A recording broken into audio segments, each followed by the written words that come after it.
जैसा कि आप लोग जानते हैं यूपीपी का एग्ज़ाम आप लोगों को जस्ट 15 से 20 दिन मोटा मोटा बचा हुआ है, या आपके पास जब तक ये वीडियो हमारी पहुंचे हो सकता है 10 या 12 दिन ही बचे रहें। तो देखो, एक चैप्टर को ही लगातार पढ़ते रहने से अच्छा ये है कि प्रत्येक चैप्टर में से एक एक इम्पॉर्टेंट क्वेश्चन आप लोग सॉल्व कर लीजिए। ठीक है, जिस हिसाब से मैं आप लोगों को ये जो आपकी सीरीज है ये आपकी 10 से 15 जो है मैं डालने की कोशिश करूँगा। प्रत्येक चैप्टर जैसे जैसे चैप्टर आएगा मैं चैप्टरों का नाम भी बताते चलूँगा कि ये वाला क्वेश्चन ये फला चैप्टर से आया है, ये वाला क्वेश्चन ये फला चैप्टर से आया है। आपका जितना भी सिलेबस है, सारे सिलेबस में जितने भी सब्जेक्ट हैं, सभी सब्जेक्ट में से एक क्वेश्चन निकाल करके जो आपका यूनिक क्वेश्चन है, जो आपके कांस्टेबल लेवल का है, ठीक है, जो आपके पूरे पूरे आप ही के मतलब डायरेक्ट हो सकता है आप लोगों के परीक्षा हाल में आप लोगों को देखने को मिले, या आप लोग इस वीडियो को सेव भी कर लीजिएगा। जितनी वीडियो हमारी हैं आप लोग इसको देखिएगा। आप लोग एग्ज़ाम देकर के जब लौटेंगे तो अपने क्वेश्चन इनसे मैच कराइएगा कि आपके कितने क्वेश्चन इनसे मैच हो जा रहे हैं, ये हमारा दावा है। तो चलिए ठीक है, बिना टाइम को वेस्ट किए हम लोग क्वेश्चन नंबर फर्स्ट पे आते हैं। जो लोग चैनल पर पहली बार आए हैं वो लोग चैनल को लाइक एवं सब्सक्राइब भी कर देंगे। चलिए जी, जैसा कि आप लोग क्वेश्चन नंबर फर्स्ट देख पा रहे हैं कि भाग के एक प्रश्न में भाजक भागफल का 7 गुना तथा शेष फल का 3 गुना है।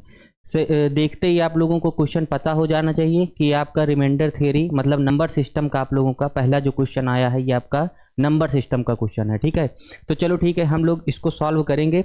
हालांकि बेसिक चीज़ें सब चीज़ आप लोग जानते हैं, यहाँ तक आप लोग पहुँच चुके हैं, इसका मतलब आप लोगों की तैयारी पूरी तरीके से सुदृढ़ रूप से हो चुकी है। ठीक है, तो चलो ठीक है, भाग के एक प्रश्न में भाजक भागफल का 7 गुना है। इस क्वेश्चन के अकॉर्डिंग वो ये बताना चाह रहा है कि ये जो भाजक है अगर मैं भागफल को 7 गुना कर दूं, भागफल को 7 गुना कर दूं तो यह जो है भाजक के बराबर हो जाएगा। क्वेश्चन को अपने लैंग्वेज में भी कन्वर्ट करना आपको आना चाहिए। भागफल का यहाँ पर का लग चुका है तो इसका मतलब ये गुणा हो जाता है। ठीक है, और यहाँ पर 7 है तो भागफल का 7 गुना। ठीक है, आगे चलें। तथा शेषफल का, और यही भाजक जो है ये शेषफल का अगर शेषफल को आप 3 गुना कर देंगे, अगर शेषफल को 3 गुना कर देंगे तो आपका भाजक निकल आएगा। ठीक है, और आगे ये एक पॉइंट दे दिया कि जो शेषफल है वो हमारा कितना है, 28 है। ठीक है, जो शेषफल है वो हमारा कितना है, 28 है। जब ये पॉइंट आपको दे चुका है और इसी पॉइंट से हमारा जो क्वेश्चन का पूछने का तरीका है वो क्या पूछा है, भाज्य पूछा है। तो आप लोगों को पता है कि भाज्य बराबर जो होता है वो क्या होता है, भाजक गुणे भागफल प्लस शेषफल। ठीक है, प्लस शेषफल। इस भाज्य को ज्ञात करने के लिए आपके पास भाजक भी होना चाहिए, भागफल भी होना चाहिए, शेषफल होना चाहिए। शेषफल इसने ऑलरेडी इसमें 28 दे रखा है तो मैंने यहाँ पर 28 इसको पुट कर दिया। रही बात भाजक की और भागफल की, तो ध्यान से समझिएगा। इसमें क्या कर सकते हैं आप लोग, चाहो तो एक लाइन मतलब अपने आप को बढ़ा सकते हो, या फिर हम लोग ऐसा कर सकते हैं कि जैसे यहाँ पर शेषफल दिया है और ये भी शेषफल है, तो इस शेषफल की वैल्यू कितना दे रखा है, 28 दे रखा है, तो मैं इस शेषफल की जगह पर 28 कर देता हूँ। ठीक है, 28 में कर देता हूँ। जैसे ही आपने 28 किया, 3 का मल्टीप्लाई हुआ और 3 8 24 की 4 हाथ से लगा 2, 3 दूनी 6, 6 2 8, मतलब ये जो भाजक निकल के आया ये कितना निकल के आया, ये आपका 84 निकल के आया। अब मुझे क्या चाहिए, मुझे भागफल चाहिए। अच्छा, भागफल मुझे मतलब ये वैल्यू चाहिए। अब भाजक की भी मेरे पास कौन कौन से वैल्यू निकल के आ चुके हैं, शेषफल निकल के आ चुका है और आपका भाजक निकल के आ चुका है। तो मैं यहाँ पर भागफल ज्ञात करने के लिए अगर मेरे पास भाजक 84 है तो मैं इस भाजक को हटा करके मैं यहाँ पर 84 कर देता हूँ, और जैसे ही 84 किया आपको पता है ये इसको काट देगा, 7 1 9 7, 7 दूनी 14, मतलब जो भागफल निकल के आया वो हमारा कितना निकल के आया, 12 निकल के आया। अब चूंकि आप लोग प्रैक्टिस कर रहे हो भाई, तो प्रैक्टिस के रवैये से ही मैं आप लोगों को बताने की कोशिश करूंगा।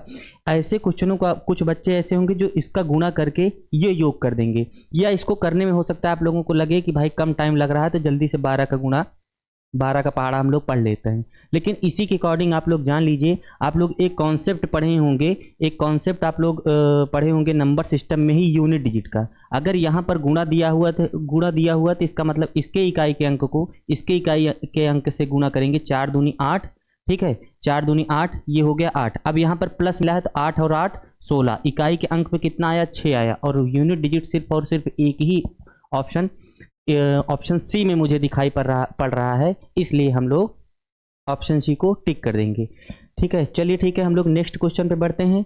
सवाल को ऐसे समझाया जा रहा है कि कोई भी आप लोगों को पूछने की ज़रूरत नहीं पड़ेगी और आपके टाइम को देखते हुए आपके टाइम को बर्बाद ना हो, इस कारण से ना तो कोई यहाँ पर कमेंट्स पढ़े जा रहे हैं और ना तो कोई फालतू की बात और ना तो कोई जोक और ये सब मुहावरे सुनाए जा रहे हैं। ऐसा नहीं है, सुनाया जाता है, लेकिन ये सब चीज़ों को सुनाने का भी एक प्रॉपर समय होता है भाई। एग्जाम समय में आप लोगों को सीरियस रहना अनिवार्य है। चलिए जी, हम लोग क्वेश्चन को देखते हैं। 4 अंकों की सबसे बड़ी संख्या जो 24, 36 तथा 54 से पूर्णतः विभाजित है।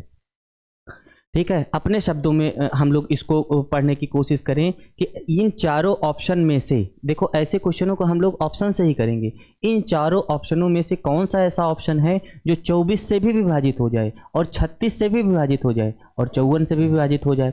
ठीक है, तीन मतलब कि जितने चारों ऑप्शन में से ऐसा कौन सा ऑप्शन है जो 24, 36 और 54 तीनों से विभाजित होना चाहिए।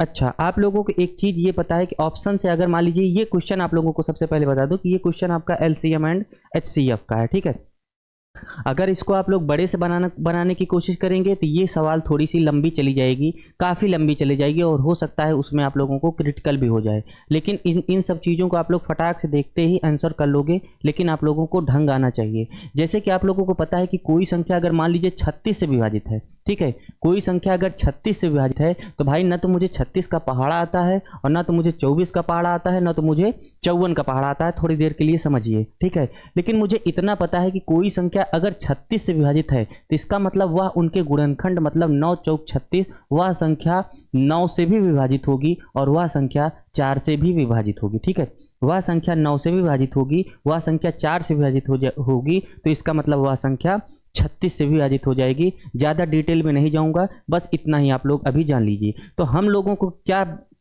इन ऑप्शन से काटने के लिए हम लोगों को ध्यान में आपका डिविजिबिलिटी रूल भी रहना चाहिए। 9 का डिविजिबिलिटी रूल ये कहता है कि सभी अंकों का योग करके सभी के अंकों का योग कर लो या फिर 9 को बाहर कर दो। बाहर करने का मतलब क्या होता है, 9 को आप लोग काटते हुए चले जाएंगे और जो भी चीज़ें अगर अंतिम में 9 मिल जाए या 9 का कोई मल्टीपल मिल जाए तो इसका मतलब वह पूरी की पूरी संख्या 9 से विभाजित हो जाएगी। और अगर ऐसा नहीं होता है तो वह संख्या 9 से विभाजित नहीं होगी। नहीं समझ में आया क्वेश्चन? ऑप्शन देखो, ठीक है।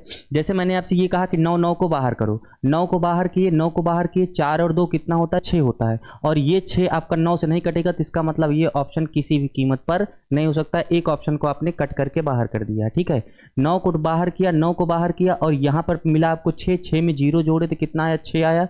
फिर से 6 आ गया, इसका मतलब यह संख्या 9 से नहीं कटेगी, इसका मतलब इसको भी हम लोग नहीं कर सकते हैं। ये 9 बाहर हुआ, ये 9 बाहर हुआ, ये 9 बाहर हुआ, 0 आपका बचा। मैंने बताया था आपको या तो फिर 0 बच जाए या 9 का कोई मल्टीपल मिल जाए, ठीक है, या 9 को कोई मल्टीपल मिल जाए। तो मुझे यहाँ पर 0 मिल चुका है, तो इसका मतलब ये जो संख्या होगी वो 9 से विभाजित हो जाएगी। लेकिन आप लोग इसको ऐसे ही नहीं कर सकते हैं जब तक कि चारों ऑप्शन को आप लोग नहीं चेक करेंगे, ठीक है। 9 को बाहर किया, 6 और 3 कितना होता है, 9 होता है। फिर से अब आपका इसका मतलब मामला ये सेट हो चुका है कि सिर्फ और सिर्फ 9 ने 2 ऑप्शन को बाहर कर दिया, अभी भी आपके पास 2 ऑप्शन बचे हुए हैं, ठीक है।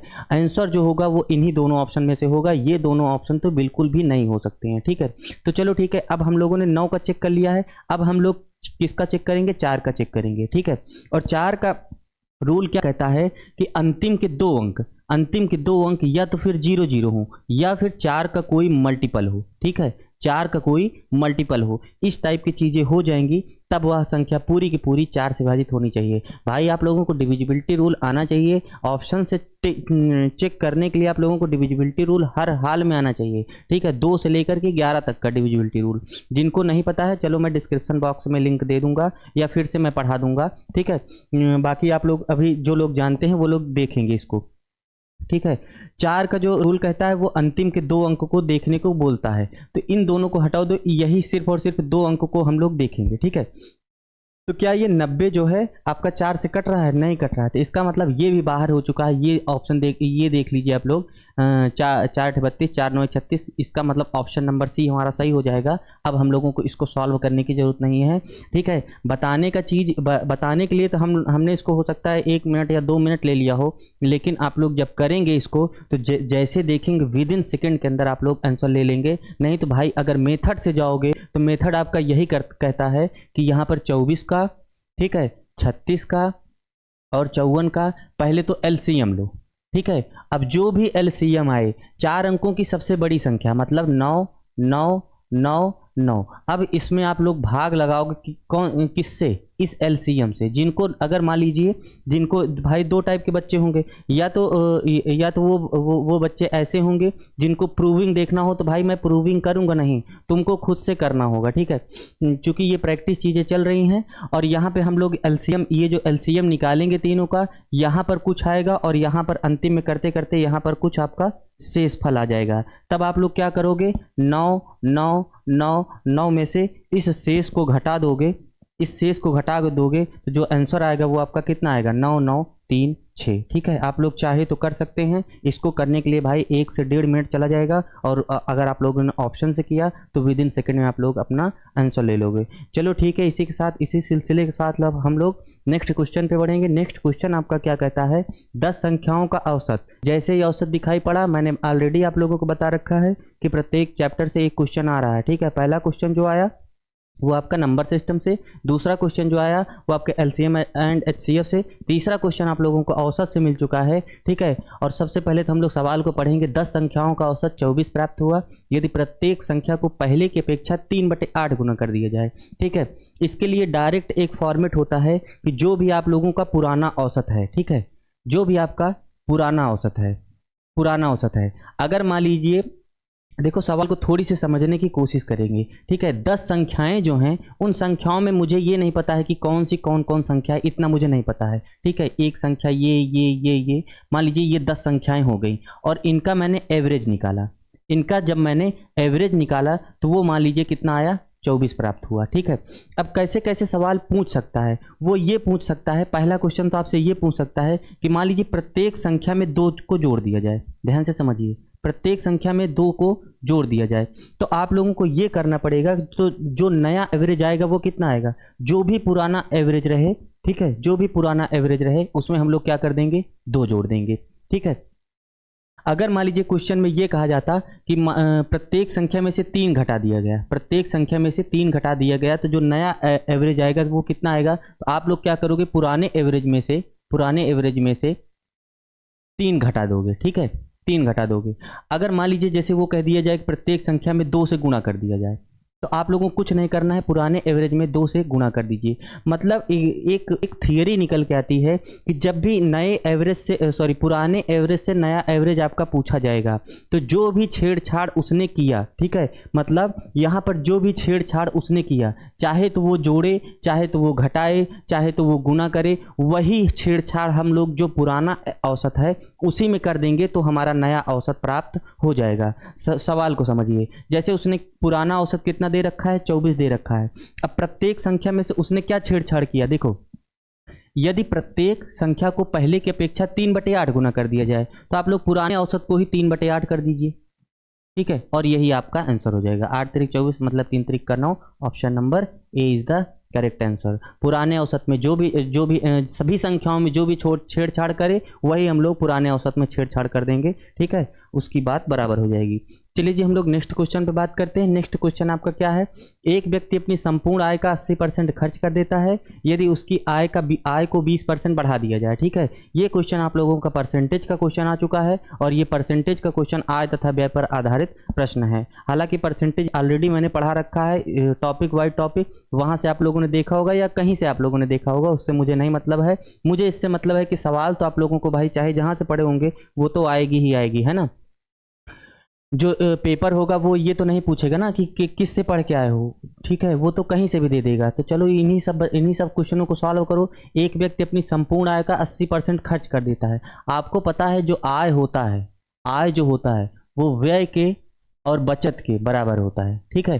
थोड़ी देर के लिए मैंने माना मेरी आय कितनी है, 100 है। मैंने माना कि इसकी जो आय है वो कितनी, 100 है, ठीक है। तो अपनी संपूर्ण आय का 80% वह बंदा खर्च कर दे रहा है, ठीक है। अगर मान लीजिए ये 100 है तो 80% अगर खर्च कर दिया भाई, उसकी आय थी 100 रुपये, खर्च किया 80, तो बचत कितनी हुई? बचत 20 की हो गई। कोई बात नहीं, यदि उसकी आय को 20% बढ़ा दिया जाए, 100 मानना इसीलिए अच्छा होता है क्योंकि जैसे ही 20% बढ़ा दिया, जैसे ही 20% 80% खर्च कर दिया, तो 100 का 80% कितना हो गया? 80 हो गया। और जैसे ही आय में 20% की वृद्धि हो गई तो नॉर्मली आप लोग 120 कर सकते हो, ठीक है। 120 की उसकी आय में 20% की वृद्धि हो गई तो उसकी बचत में कितने परसेंट की वृद्धि होगी? यदि खर्च में 10% की वृद्धि हुई है, ठीक है। खर्च में, व्यय और खर्च एक ही होता है, ठीक है।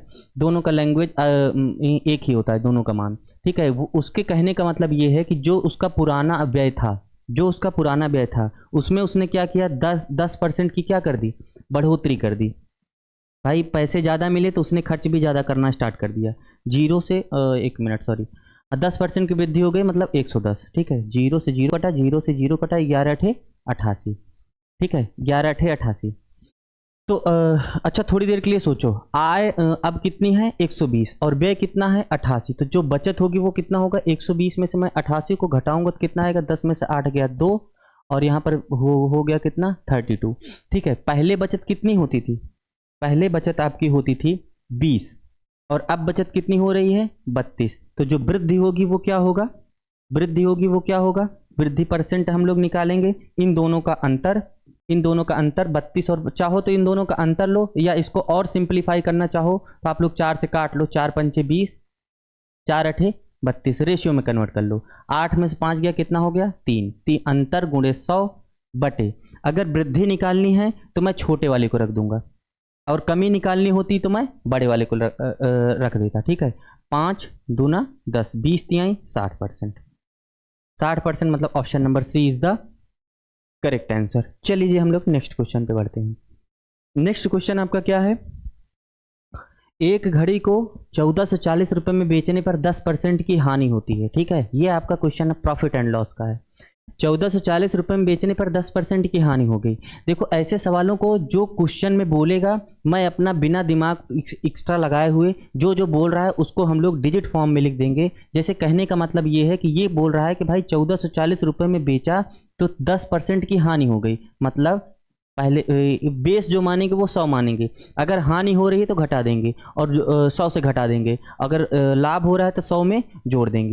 चलो जी, 10% की हानि होती है, उसे कितने में बेचे? ठीक है, 140 रुपये में बेचा तो 10% की हानि हो गई, उसे x रुपये में बेचूंगा तो कितने का लाभ होना चाहिए? 5%, मतलब 105। ठीक है, ये जो बड़ा सा दिख रहा है इसको आप लोग चाहो तो छोटा सा कर सकते हो। ठीक है, ये चीज़ बराबर में आ चुकी है। अब आप लोग काटोगे 4 4 8 1 9, मतलब यह संख्या 9 से कटेगी। 0 0 9 1 9 9 9 6 54। चलो जी, 16 का गुणा इसमें करेंगे, 16 पंचे 80 और 16 एक 16। x बराबर कितना आया? 1680, मतलब option number A is the correct answer. चलो अब हम लोग नेक्स्ट क्वेश्चन देखेंगे। सिपाही है तो भाई सिपाही लेवल का ही क्वेश्चन हम लोग सॉल्व करेंगे। किसी व्यक्ति के पास 25 रुपये लीटर वाला रसायन है, इस रसायन में किस अनुपात में पानी मिलाया जाए कि मिश्रण को 20 रुपये प्रति लीटर बेचने से 25% का लाभ हो। वीडियो को आप लोग रोकेंगे और इसको खुद से पहले एक बार बनाने की कोशिश करेंगे। सबसे पहले तो आप लोगों को मैं ये बता दूं कि ये जो क्वेश्चन है ये आपका मिक्सचर का है। ठीक है, मिश्रण का क्वेश्चन है, बहुत ही बेहतरीन क्वेश्चन है। ठीक है, सबसे पहले हम लोग अब इसको जान लेते हैं। क्वेश्चन में ये कह क्या रहा है कि एक व्यक्ति मान लीजिए मार्केट गया और वो 25 रुपये का उसने 25 रुपये लीटर का उसने रसायन खरीदा, कोई भी थोड़ी देर के लिए समझो मान लो दूध खरीदा। ठीक है, एक व्यक्ति ऐसा है जो दूध का व्यापार करता है, वो गया और 25 रुपये लीटर दूध खरीदा। अब उसमें हुआ ये 25 रुपये का खरीदा है, अब उसको बेचना है और बेचने की शर्त ये है कि मार्केट में जो दूध का रेट चल रहा है वो कितना चल रहा है? 20 रुपये प्रति लीटर, लेकिन उसने खरीदा कितने में है? 25 रुपये प्रति लीटर।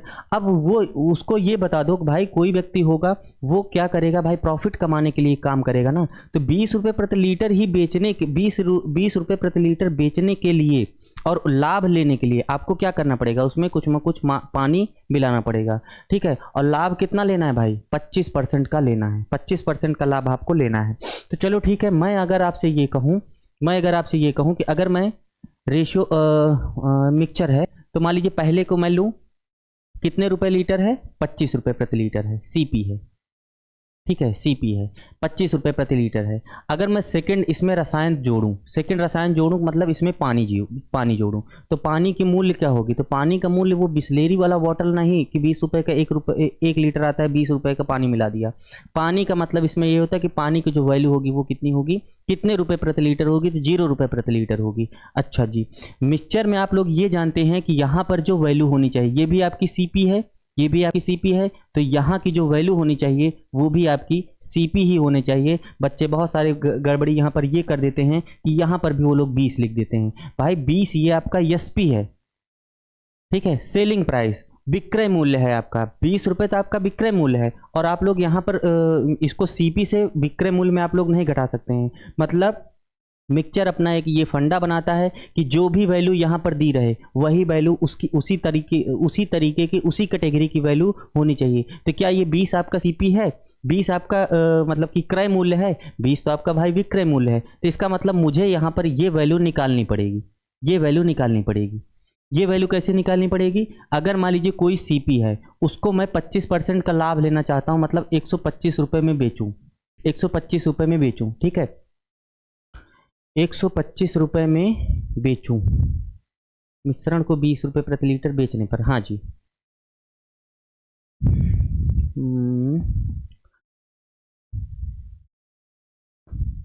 इस अनुपात में मिलाया जाए कि मिश्रण को 20 रुपये प्रति लीटर बेचने से 25% का लाभ हो, ठीक है। 125 रुपये प्रति लीटर बेचूं तो जो मेरी वैल्यू आनी चाहिए वो कितनी आनी चाहिए, हाँ जी ठीक है, ये कितनी आनी चाहिए, 20 आनी चाहिए। 125 से आप लोग काटेंगे, ठीक है, 25 से काटेंगे, 25 चौका 100, 25 पंचे 125, 25 चौका 100, 5 से काटेंगे, 5 चौके 20, मतलब सीपी कितना आया भाई, सीपी कितना आया, 4 चौके 16। एक फंडा तो आपका ये हो चुका है, एक फंडा तो आपको ये सीपी निकालने का निकल चुका है। अगर दूसरे फंडे से आप लोग जाना चाहें, मतलब 20 को पकड़ना चाहें, तो 20 को, ठीक है ना, 100/125, इससे भी आप लोग निकाल सकते हैं। 25 चौका 100, 25 पंचे 125, 25 चौका 100, 5 चौके 20, 4 चौके 16। आप लोगों को ये चीज़ें पता होनी चाहिए कि जब अगर हम लोग सीपी से एसपी की तरफ जाते हैं, सीपी से एसपी की तरफ जाते हैं, तो मतलब कि 100 प्लस या माइनस ए करते हैं बटे 100। और अगर मान लीजिए एसपी से, ये क्या है आपका, सीपी से एसपी की तरफ अगर हम लोग जाते हैं, तो अगर मान लीजिए एसपी से सीपी की तरफ जाना होता है तो इसी को हम लोग जस्ट उल्टा कर देते हैं, 100 को ऊपर टांग देते हैं और नीचे क्या होता है आपका 100 प्लस माइनस ए। यहाँ से आप लोगों को जो मिक्सचर होता है भाई, आप लोगों को पता है मिक्सचर कई सारे चैप्टरों को लेकर के साथ में चलता है, ये प्रॉफिट एंड लॉस को साथ में लेकर के चल रहा है, तो इसलिए ये हो चुका है। अब आपको पता चल चुका है कि ये जो सीपी की वैल्यू आई वो कितनी आई, 16 आई है। और मैंने बताया था कि यहाँ पर भी सीपी है, यहाँ पर भी सीपी है, तो यहाँ पर भी कितना होना चाहिए, सीपी ही होना चाहिए। और सीपी आपका कितना निकल के आया है, 16 निकल के आया। सीपी मतलब सेलिंग कॉस्ट प्राइस, ठीक है। चलो अब आप लोगों को पता है बड़े में से छोटे को घटा दो, 25 और 16 में बड़ा कौन है, 25 है, तो 25 में से 16 घटाओगे तो कितना आएगा, 9। और 16 और 0 में कौन बड़ा है भाई, 16 बड़ा है, तो मैंने यहाँ पर क्या लिखा, 16। 16 और 9 में कोई चीज़ें कट रही हैं, नहीं कैंसिल हो रही, तो इसका मतलब यही इसी अनुपात में आप लोगों को पानी मिलाया जाए, मतलब 16:9 के अनुपात में पानी मिलाया जाएगा, तो हमारा जो विलियन होगा 20 रुपये प्रति लीटर के हिसाब से बेचने पर मुझे 25% का लाभ हो जाएगा। चलो ठीक है, ठीक है, ज़्यादा फीलिंग इसमें नहीं बता पाऊंगा इसलिए चूंकि भाई प्रैक्टिस आप लोगों की चल रही है। चलो, एक बैग में 1 रुपये 50 पैसे तथा 10 पैसे के सिक्कों का अनुपात, रेशियो का क्वेश्चन है और आपका कॉइन से संबंधित क्वेश्चन है। ऐसे क्वेश्चन आप लोगों को एग्जाम में देखने को बहुत सारे मिल जाते हैं। हर एक क्वेश्चन में मैं ये नहीं बता सकता हूँ कि क्वेश्चन ये बहुत ज़्यादा इंपॉर्टेंट है, क्योंकि जितने भी क्वेश्चन आप लोगों के डाले गए हैं वो सारे के सारे इंपॉर्टेंट डाले गए हैं। तो हर क्वेश्चन को ये बताने के लिए कि बार बार ये चीज़ बताओ, ये क्वेश्चन बहुत इंपॉर्टेंट है भाई। जितने चैप्टर उतने क्वेश्चन लेकर के आऊँ तो इंपॉर्टेंट ही तो लाऊंगा ना, बार बार ये चीज़ कहने की जरूरत नहीं है, हालांकि आप लोग सामने भी नहीं है।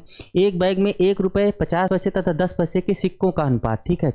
उस बैग में 1 रुपये था, 50 पैसे था, 50 पैसे था और कितना था, 10 पैसे, 10 पैसे था।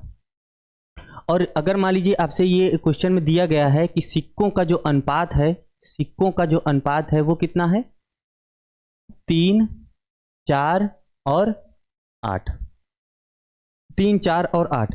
यहाँ पर इसने क्या दे रखा है, 116 रुपये है, मतलब जो टोटल बैग में कितने रुपए हैं, 116 रुपये हैं। तो आप लोगों को सिक्कों की संख्या ज्ञात करनी है, ठीक है, सिक्कों की संख्या ही पूछ सकता है इसमें आपको पूछा क्या है, सिक्कों की संख्या ज्ञात करनी है। तो मैंने थोड़ी देर के लिए माना 1 रुपए के 3x सिक्के हैं, 50 पैसे के 4x सिक्के हैं और 10 पैसे के कितने सिक्के हैं, 8x सिक्के हैं, ठीक है, थोड़ी देर के लिए मैंने मान लिया। अब आपको ये ज्ञात करना होता है कि 1 रुपए में एक रुपए का कितने कॉइन होते हैं, ठीक है। अगर नहीं समझ में आया तो जैसे मैं आपसे ये कहूँ कि 2 रुपए में एक रुपए के कितने कॉइन होंगे, तो आप कहोगे सर 2 रुपए में एक के 2 कॉइन होंगे, तब जाकर के वो 2 बनेगा। तो वही चीज़ इसमें पूछ रहा है, वही चीज़ इसमें ये बताइए कि 1 रुपए में 1 रुपए का कॉइन कितना होगा, तो आप कहोगे सर 1 ही कॉइन होगा, 1 कॉइन से 1 रुपए बन जाएगा। अच्छा, सेम वही बात यहाँ पर ये है कि यहाँ की जो 4x दिया हुआ, तो मैंने यहाँ पर 4x लिख दिया। अब आप ये बताइए कि 1 रुपए में 50 पैसे के कितने कॉइन होंगे, तो आप कहोगे सर 2 कॉइन होंगे, ठीक है।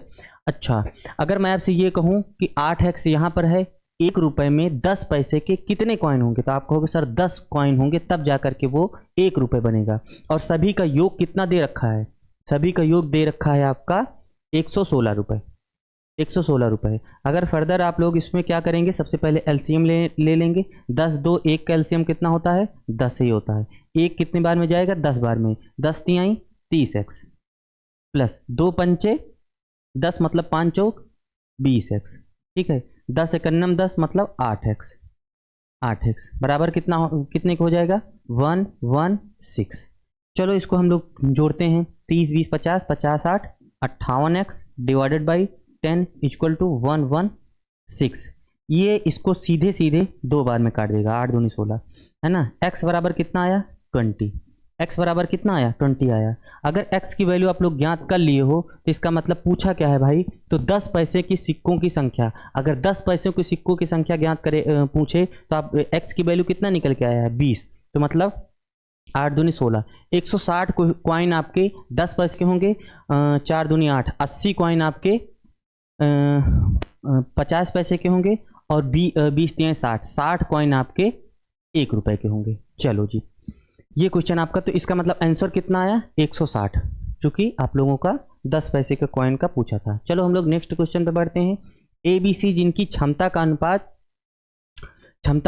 2, 3 और 4 है, यदि तीनों मिलकर उसी काम को 24 दिनों में समाप्त कर सकते हैं तो A अकेला उस काम को कितने दिनों में समाप्त करेगा। हो सकता है थोड़ा सा क्वेश्चन आपको ये परेशान करे, लेकिन इतना बेहतरीन और इतना मतलब फ्री और मुफ्त का नंबर ये देता है। कैसे देता है, आप लोगों को पता है, आप लोग A, B और C यहाँ पर जो भी वैल्यू मतलब A इतने दिन में करता है, B इतने दिन में करता है, C इतने दिन में करता है, लेकिन इसने तो कुछ दे ही नहीं रखा है। लेकिन आप लोगों को पता है कि आप लोग करते क्या हैं, आप लोग यही करते हैं कि यहाँ पर इन तीनों का एलसीएम लेते हैं, जो भी वैल्यू आती है उसको हम लोग टोटल काम, ठीक है ना, टोटल वर्क मानते हैं, टोटल वर्क कुल काम। और यहाँ पर आप लोग क्या लिखते हैं, क्षमता का अनुपात, ये और ये। बहुत सारे बच्चे जो है यहाँ पर लिख देते हैं, कोई दिक्कत नहीं, मैंने इसको यहाँ पर ज़्यादा रायता ना फैलाने के लिए यहाँ पर मैंने इसको इनके सामने दे रखा है। अब ध्यान से समझेंगे आप लोग, इसमें कहा क्या है, मिलकर उस काम को कितने दिन में करते हैं, 24 दिन में करते हैं। मिलकर उस काम को कितने दिन में करते हैं, 24 दिन में करते हैं। तो उस काम को मैंने अभी थोड़ी देर के लिए 24 माना है। अब आगे उसने क्या कह रखा है कि A की, B की और C की जो क्षमता का अनुपात है वो कितना है, 2 है, 3 है और 4 है। अब आप लोगों को एक लाइन बता रहा हूं और आंसर आ जाएगा। आप लोगों को करना आपको सीधे सीधे ये है कि जो टोटल वर्क है इसमें गुणा इन सभी क्षमताओं का योग, 4 3 7 7 2 9, मतलब जो टोटल काम आया वो कितना आया, 24 गुणे 9। अब आपसे ये पूछा गया है कि ये बता दो कि किसके बारे में पूछा गया है, उसके बारे में, ए के बारे में पूछा गया है कि ए उस काम को कितने दिन में करेगा। अब आपको कुछ नहीं करना है, ए की क्षमता कितनी है, 2 है, तो मैं यहाँ पर 2 लिख दूंगा। ये काटेगा इसको 12 बार में, 12 9 दूनी 18 8 हासिल लगा 1 9 9 9 9 1 10, 108 ये आ जाएगा।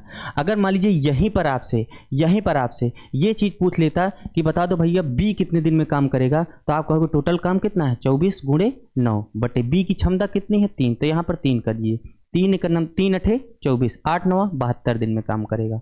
अच्छा, यहीं पर सी के बारे में कह दिया जाता है, तो आप लोग क्या करते, यहाँ पर सी की क्षमता कितनी है 4, 4 छंग 24, 9 छक 54 दिन में करेगा। बस यही चीज़ें आपको करना है, कोई दिक्कत नहीं। मान लीजिए सिर्फ और सिर्फ रेशियो दे किसका, मान लीजिए क्षमता का रेशियो दे दे, ठीक है। कल को मान लीजिए आपसे ये क्वेश्चन दे दे, ठीक है, एक क्वेश्चन और फटाक से कर दूं ताकि ये चीज़ आपके एकदम बैठ जाए, और ये बहुत इंपॉर्टेंट क्वेश्चन है, बड़ी मज़ा आती है इसमें, ठीक है। ए और बी की जो क्षमता का अनुपात है, मान लीजिए 3:2 है, थोड़ी देर के लिए माना, और वो ये बोल दिया कि ए और बी मिलकर उस काम को 50 दिन में, ए और बी उस काम को मिलकर 50 दिन में कर लेते हैं।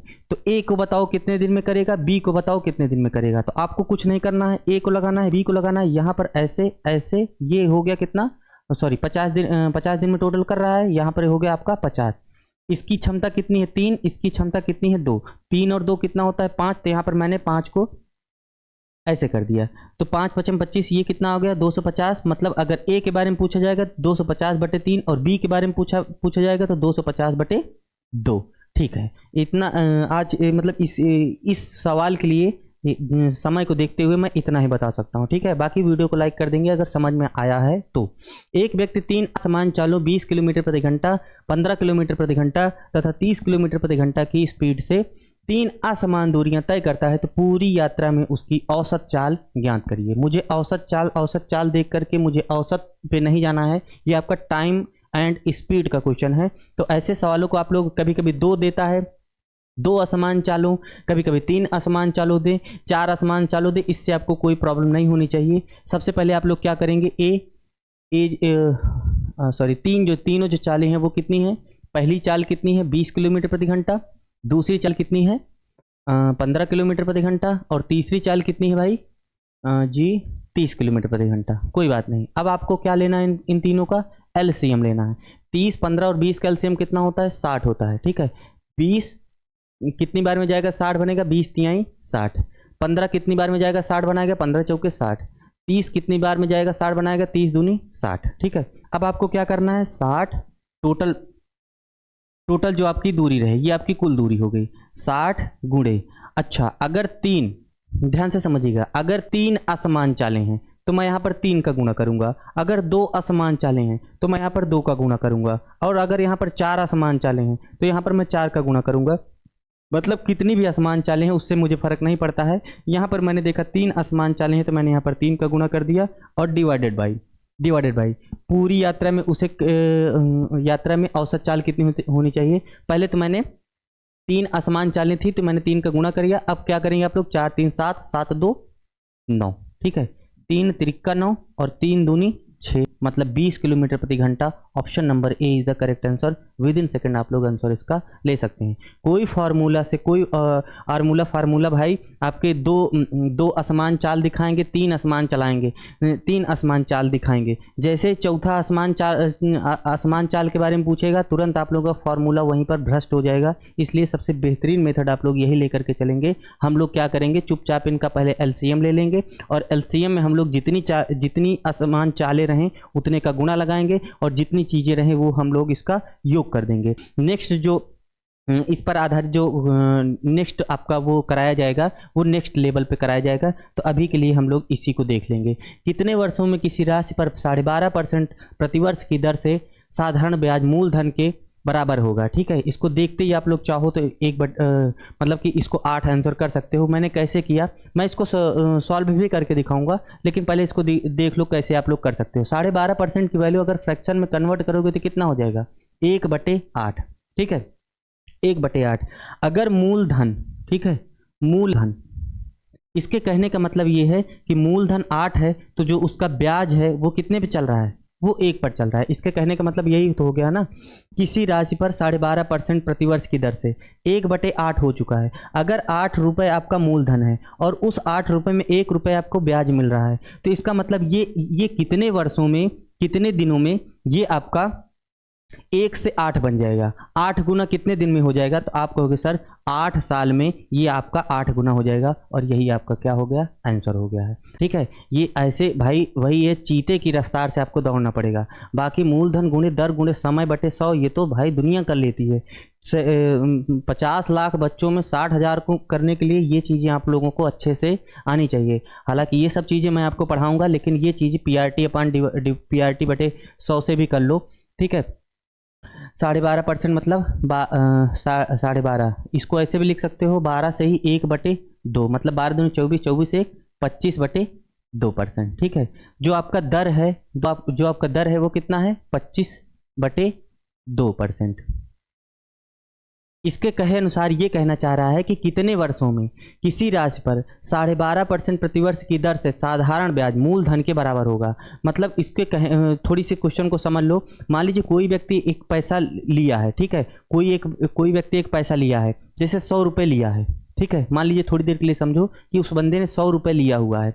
अब 100 रुपये लिया हुआ है और उस पर ब्याज पर ब्याज गिरता चला जा रहा है। तो एक वक्त ऐसा आ जाएगा कि ब्याज और मूलधन दोनों आपस में क्या हो जाएंगे? बराबर हो जाएंगे। और वही टोटल टाइम ऑफ पीरियड पूछ रहा है कि कितने सालों में ऐसा हो जाएगा कि ये जो मूलधन है और ये जो ब्याज है ये दोनों आपस में बराबर हो जाएंगे। तो चलो, अब हम लोग इतना समझ चुके हैं कि जो मूलधन है वो कितना है? P है, और जो ब्याज को बनाना है वो भी कितना बनाना है? P। इन दोनों को क्या करना है भाई? बराबर करना है। और ये जो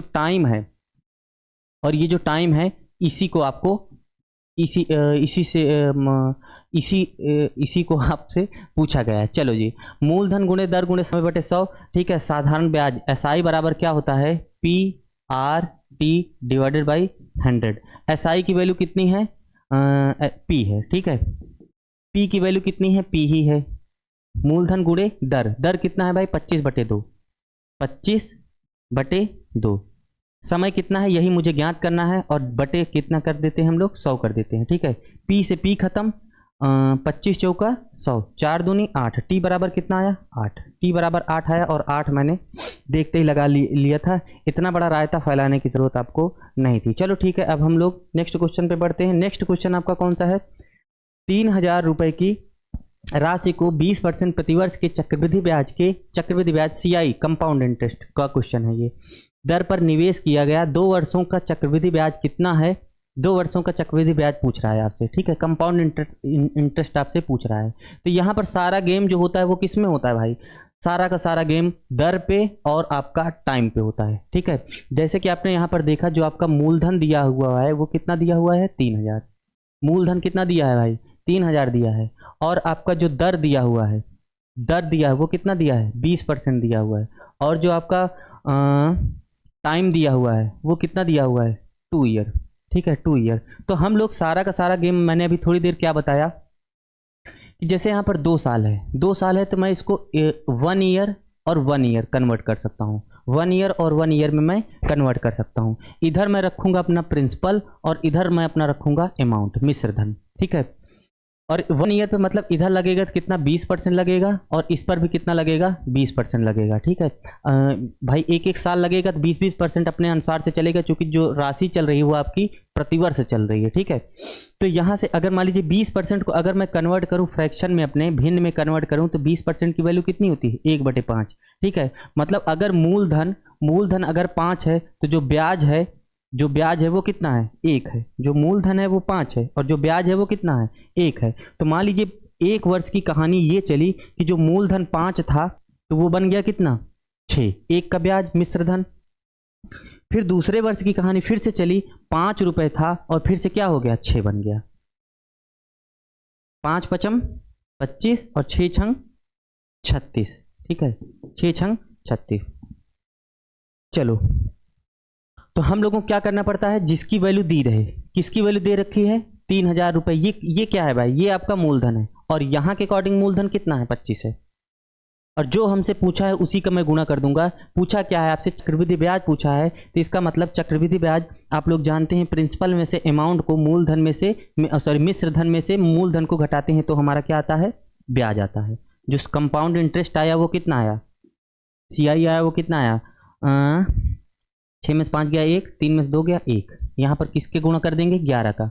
अगर मान लीजिए मुझसे पूछता कि मुझे इस सवाल में ये पूछता कि मिश्रधन बताओ, तो मैं यहाँ पर किससे गुणा करता, 36 से गुणा करता। लेकिन मुझे यहाँ पर पूछा है CI, तो मैंने यहाँ पर क्या किया, 11 से गुणा किया। ठीक है, 25 छक्का 150, 25 बराबर में 300, 11 से गुणा करेंगे, 11 0 0, ऐसे कर लो, 2 2 1 3 1, 13 से 20, मतलब option number C is the correct answer. ठीक है, तो चलो ठीक है, हर एक चैप्टर को मैंने जहाँ तक हो पाया मैंने क्वेश्चन में डालने की कोशिश की।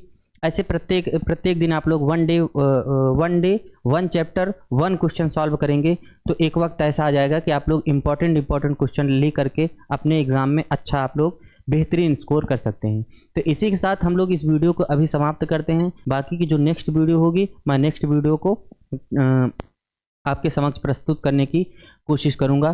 तो चलो ठीक है, धन्यवाद। अभी भी जिन लोगों ने सब्सक्राइब नहीं किया है भाई, सब्सक्राइब भी आप लोग कर लेंगे। चलो ठीक है, थैंक यू।